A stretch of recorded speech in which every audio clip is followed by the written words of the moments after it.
अऊज़ु बिल्लाहि मिनश शैतानिर रजीम बिस्मिल्लाहिर्रहमानिर्रहीम क़ाल अल्लाहु तआला व मन युति'िल्लाह व रसूलहु युदखिलहु जन्नातिन तजरी मिन तहतिहा अल-अनहार व मन यतवल्ला यु'अज़्ज़िबहु अज़ाबन अलीमा व क़ाल फ़ी मौदिन आख़र वल आख़िरतु ख़ैरुन व अबक़ा।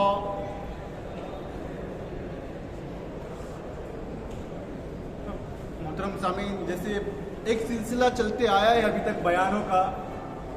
हर वीक कोई ना कोई टॉपिक हम लेते हैं और स्पेशली हम वो टॉपिक लेना ज़्यादा प्रेफर करते हैं जो लोगों से जुड़ी हो, जो अपने सराउंडिंग से जुड़ी हो, जो ग्राउंड पे हो। और अब ये नया साल भी आया है और लोगों में एक होता है कि न्यू ईयर रेजोल्यूशन, कि इस साल हम कुछ सोचेंगे और उस पर यकीन करेंगे और उसको पूरे साल भर वो गोल अचीव करने की कोशिश करेंगे। फर्स्ट ऑफ ऑल हम ये नहीं कह रहे कि न्यू ईयर रेजोल्यूशन, हम इसके अंदर तो मतलब इत्तेफाक ही नहीं रखते। अगर किसी चीज का रेजोल्यूशन करना है तो ये हम न्यू ईयर का वेट क्यों करते हैं? हम तो कहीं भी कर सकते हैं। हदीस में कहीं नहीं आया कि अगला साल नया साल आएगा तो वो न्यू ईयर है, या इस्लामिक न्यू ईयर चलेगा तो वो बरकत वाला साल है। अगला साल जो आएगा ईडी के हिसाब से वो बरकत वाला है, नहीं। हाँ, महीनों में आया है, दिनों में आया है कि जुमा को सय्यदुल अय्याम कहा जाता है और जुमा एक तरीके का ईद भी है जिसमें हम जो काम, जो अहकाम हम ईद में करते हैं, ईद के दिनों में करते हैं, वो काइंड ऑफ अप्रोक्स मिलता जुलता वही काम, वही अमाल, वही डीड्स हम जुमे के टाइम पे करते हैं। और एक जगह अल्लाह ने फरमाया या लैतनी लम अत्तखिज़ फुलानन खलीला, कि काश कि मैं फुला को अपना दोस्त नहीं बनाता।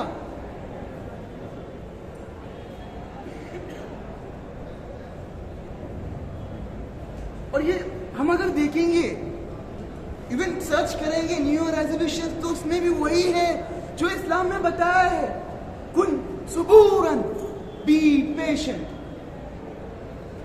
और हम बेसब्रे हैं और वी से प्राउडली, भाई बड़े का खाता तो खून तो गर्म हो गई। I mean what nonsense brother. जो मुसलमान है, जो प्योर वेज है, तो क्या उनका खून गर्म नहीं है? और जो कोई वेज है, जो वेज खा रहा है अपार्ट फ्रॉम नॉन बिलीवर्स, तो उनका खून गर्म नहीं है। This are just nonsense. कुन सबूरन, अल्लाह कुरान में कह रहे हैं इस्तईनु बिस्सब्रि वस्सलाह, कि मदद चाहिए नमाज और सब्र से। सब्र क्या है? एक एग्जांपल मैं सुनाता हूं। घर में या फिर हमारे रिलेटिव्स में, क्लोज रिलेटिव्स में किसी का इंतकाल हो गया, इवेंचुअली सब्र करेंगे। कब तक रोएंगे भाई? आंखें खत्म हो जाएंगे, सूख जाएंगे, लाइन पड़ जाएंगे, और इतना आजकल कोई रोता भी नहीं है। अब किसी का इंतकाल हो गया, अब हम उस पर कह रहे मेरा ही बच्चा मिला था क्या? ये बोलने के बाद और नोहा चीख चीख कर रोना। चलो रोते रोते चीखियां निकल गई, अलग बात है, वो जानबूझ के नहीं की, निकल गई, बट जानबूझ के चीख मार के रोना, वो नोहा करना हो गया। और उसपे गैर इस्लामी, गैर शरई कलिमात, अल्फाज का जबान से दोहराना, या दिमाग में आना, या दिल में आना, उसके बाद तो सब्र हो जाएगा। बट ऐसे सब्र का क्या फायदा? हदीस में आता है इन्नमा सब्र इंद सदमतिल ऊला, जब फर्स्ट टाइम कोई चीज आपको लगे, कोई आपके साथ बुरा हो, कोई आजमाइश हो, कोई मुब्तला हो, तो जब सब्र करे। इसके लिए हम कहते हैं इन्ना लिल्लाहि व इन्ना इलैहि राजिऊन।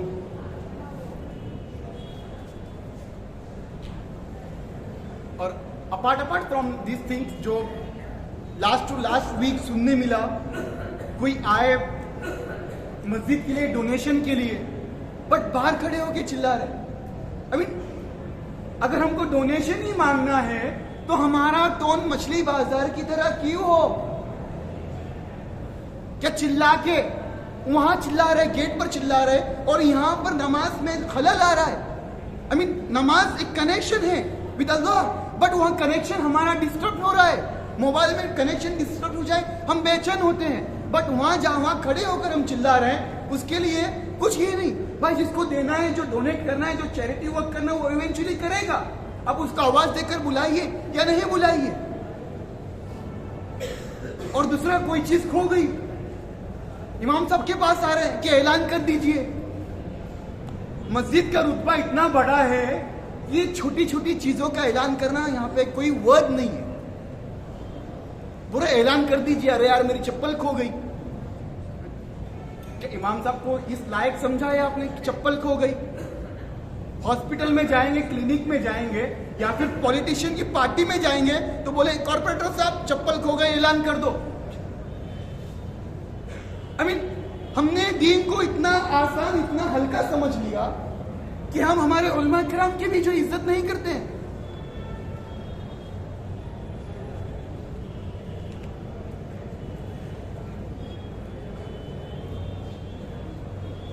इंशाल्लाह कोशिश ये करें ना कि इस साल ही नहीं, हम हमेशा, हम हमारी एंटायर लाइफ हम सब्र से काम लें। और कई जगह ऐसा भी होता है जहां पे सब्र से काम पहले इनिशियल फेज में ले लिए, बट उसके बाद भी हम कहते नहीं, यहां पर सब्र जरूरी है।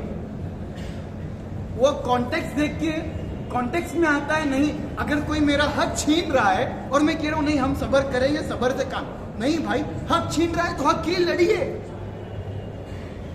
हम वहां पे हमारे अंदर की जो है जो हिम्मत को हम दबा चुके हैं और उसको हम नाम दे रहे हैं सब्र का।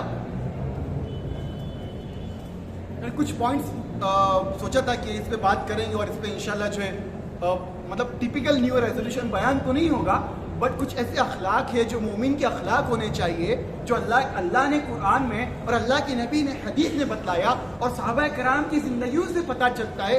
वो कुछ चीजें हमें लेकर आओ और आपके सामने पेश करो। नबी कह रहे गिव मोर चैरिटी। हम में ना अक्सर लोग, मतलब अक्सर नहीं, कुछ तबका ऐसा है जो अल्हम्दुलिल्लाह अरबपति है, खरबपति है, बट हमारा चैरिटी वर्क एकदम बिलो लो।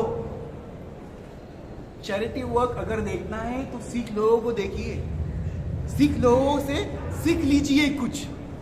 ये चैरिटी वर्क हमको करना था। हम मुसलमानों की माँ बहनें घरों के अंदर काम कर रही है, जिनके हस्बैंड का इंतकाल हो गया या फिर जिनके हस्बैंड ने उनको बिना किसी गैर एक नॉनसेंस रीजन की वजह से तलाक दे दिया, टेश में आया, गुस्से में आकर कह दिया तलाक तलाक तलाक, ये जहालत है, और तलाक दे दिया। अब वो औरतें, वो बच्चियां जो बेचारी यंग है, वो अपनी घर को छेड़ के अपने घर को चलाने के लिए दूसरों के घरों में काम कर रही है, पोछा लगवा रहे, बाथरूम धुला रहे। क्या हमारी हिस्स यही है कि हम सब मुसलमानों को, हम सब नॉन मुस्लिम्स को, हम आदमी को, हम इंसान को ये नहीं कहते कि एक माँ बाप से पैदा हुए, चाहे वो मुस्लिम हो नॉन मुस्लिम्स हो, सब एक माँ बाप की औलाद है, तो हम अपने माँ बहनों की इज्जत क्यों नहीं करते? कोई हम सोच लीजिए कि हम जो है, जो घर में काम कर रहे, हम उन तक जो है महीने का, हर महीने का राशन हम बांध लेंगे। 12 लोग मिलके, 12 फैमिली मिलके एक महीने का राशन बांध लो। और दूसरा ये है कि हम एजुकेशन में इतने लो आ गए कि अक्सर delivery boys Muslims, office boys Muslims, ward boys Muslims, and the list goes on. हम ऐसा माहौल बनाइए, ये कैंपस, ये इदारा क्यों इसकी बुनियाद, इसका फाउंडेशन क्यों किया गया? ताकि लड़का और लड़की यहां बाहर मिलके हाथ में हाथ डाल के बैठे, या गैलेक्सी में हाथ में हाथ डाल के बैठे, या क्लासेस में हाथ डाल के बैठे, या फिर क्लासेस बंद करके बैठे। नहीं, इसकी एक तड़प थी, फाउंडिंग मेंबर्स पे तड़प थी कि कम्युनिटी अपने लो लेवल से उठ के, अपनी सोई हुई जिंदगी से उठ के ऊपर आ जाए और एजुकेशन के जरिए से जो है ऊपर के रैंकिंग्स में आ जाए। कॉलेज छूट रहा है 4 बजे, हम घर पे जा रहे हैं 5 बजे, 6 बजे, बच्ची कब आ रही है वो पूछ नहीं रहे। सोचिए, ये नौजवानों सोचिए, अगर आप इंकलाब नहीं लाएंगे, अभी आप सोच रहे हैं अभी सब अच्छा लग रहा है, बड़ी बड़ी जवानी है, टीनेज है, सब अच्छा लग रहा है। जब एक उम्र ढल जाती है ना, तब सोच में आता है यार मेरे भी तो बच्चियां हैं, मेरी लड़कियां हैं, मेरी 3, मेरी 4, मेरी 5 लड़कियां हैं, मेरी बहनें हैं, उनका कैसे होगा? तो जो आज कॉलेज में पढ़ने आ रही है वो भी तो किसी की बहनें हैं, किसी की बच्चियां हैं। तो उनके साथ क्यों? भाई ये पढ़ने के लिए इदारा कायम किया गया। आप पढ़िए, कोई सोचिए कि मेरा जो है झुकाव किस तरफ है, कौन सा सब्जेक्ट मेरे दिमाग में आता है। कोई फिजियोलॉजी पढ़े, कोई साइकोलॉजी पढ़े, और एक ऐसा बना लीजिए। मैं कहना चाहूंगा जो ऑडियंस में बैठे हैं, जो मालदार लोग हैं, वो उठाइए एक इंस्टीट्यूट से एक ऐसा बच्चा, एक ऐसा स्टूडेंट उठाइए जो एक फील्ड में माहिर हो, जो साइंस में माहिर हो, जो आर्ट्स में माहिर हो, जो लैंग्वेजेस में माहिर हो, और जो अदर सब्जेक्ट में माहिर हो। इवेंचुअली क्या होगा कि पुणे से एक इंस्टीट्यूट से अगर एक हमारा बंदा भी एक आईएएस, एक आईएफएस, एक आईपीएस, एक आईआरएस, एक सर्जन, एक फिजिशियन, एक कार्डियोलॉजिस्ट, एक साइकोलॉजिस्ट, हर फील्ड में, अभी नहीं, अगर हम कोशिश भी करते हैं, अगर 5 साल के बाद हर फील्ड में अगर एक हमारा बंदा, एक हम में से ही पढ़ने वाला बच्चा, इसी इंस्टीट्यूट का बच्चा या पुणे के कोई भी इंस्टीट्यूट का बच्चा, एक स्टूडेंट अगर एक चीज में एक्सपर्टीज करता है और उसके टॉप लेवल को पहुंच जाता है, तो ये कितना फायदा होगा। वैसे ही मदरसों का भी यही हाल है। एक बंदे पे उसको कहिए कि भाई तेरे कपड़े धोने के इंतजाम हम करेंगे, खाने पीने के इंतजाम हम करेंगे, तेरी बेसिक से और हर एक चीज, हर एक नीड्स तेरी हम पूरी करेंगे। You have to be expert in इस्तिफ्ता, इन इफ्ता फील्ड, इन आलिमियत फील्ड, इन हिफ्ज फील्ड, इन कुर्रा फील्ड। कि अगर मुफ्ती बन रहे हैं तो साथ ही साथ में जो मॉडर्न मसाइल्स आ रहे हैं उसका कैसे, उसकी एक्सपर्टीज कैसे हासिल करें।